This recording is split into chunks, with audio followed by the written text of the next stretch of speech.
Бүгінгі тақырып дамушы елдер.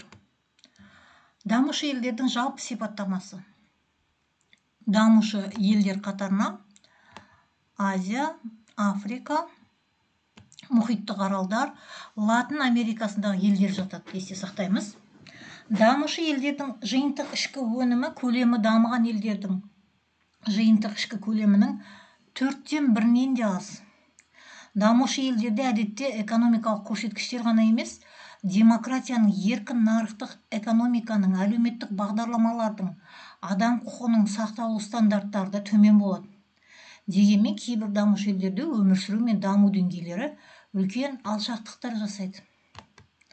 Дамушы елдер арасында халықтың өмір сүру сапасы орташа елдерде бар. Ал ұзақ жылдар бойы экономикалық құлдырауды бастан кешірген және дамыған елдерге экономикалық тәуелділікте болған кедей елдерді мешеу елдер деп те атайды. Дамушы елдерге мынадай белгілер тән. 50-ші суреттен көріп тұрғандарыңыздай, дамушы елдерге тән белгілер атап өтейік. Бұрын отар немесе жартылай отар болуы, экономикасының көп уқуаттылығы, қоғамның әлеуметтік құрылымның алақұлалығы, жергілікті қаржының жетімсіздігі, оның әлемдік қана емес, ұлттық экономикадағы үлесінің де төмен болуы, жоғары дамыған елдерге қаржылық, ғылыми, техникалық жағынан тәуелді болуы, әлемдегі ірі ұлтаралық бірлестіктердің пайдасы ретінде елден қайтымсыз әкетіліп жатқан қаржының болуы. Осы жалпы белгілерге қарамастан, дамушы елдер даму деңгейіне, экономикасының құрылымы мен ұйымдастырылуына, әлемдегі орнына қарай әрқилы болады. Дамушы елдердің көпшілігіне тән даму мәселелері бар. Олардың арасындағы ең бастысы бұл кедейшіліктің жаппай таралуы.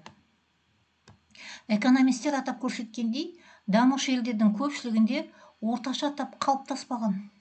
Бұл елдердегі тұрғындардың басым көпшілігінің табыс деңгейі дамыған елдерді былай қойғанда, сол елдердің өзіндегі аздаған бай адамдар тобымен де салыстыруға келмейді.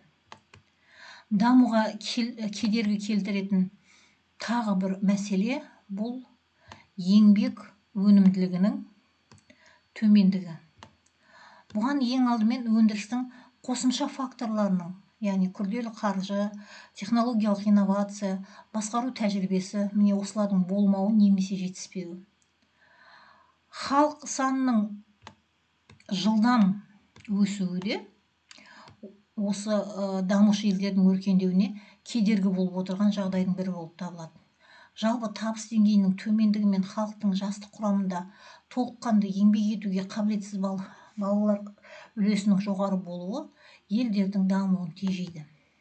Мысалы, дамыған елдерде 15 жасқа дейінгі балалардың үлесі 16% болса, даму деңгейі өте төмен болатын мешеу елдерде 40% құрайды. Яғни балалар өте көп 15 жасқа дейінгі.